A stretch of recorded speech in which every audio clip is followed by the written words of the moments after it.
మా నాన్నగారు చాలా మంచివారు. దేవుని యొక్క సువార్తను తన శాయశక్తులా చేసినటువంటి వారు.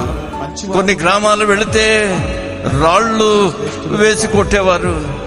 1967వ సంవత్సరం సెప్టెంబర్ 22వ తారీఖున ఆయన మీటింగ్ నుండి వచ్చారు. ఇంట్లో ఉన్నారు.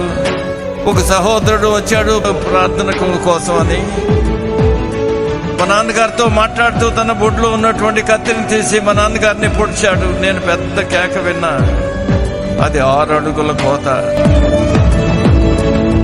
తన యొక్క పేగులన్నీ కూడా బయటికి వస్తా ఉన్నాయి.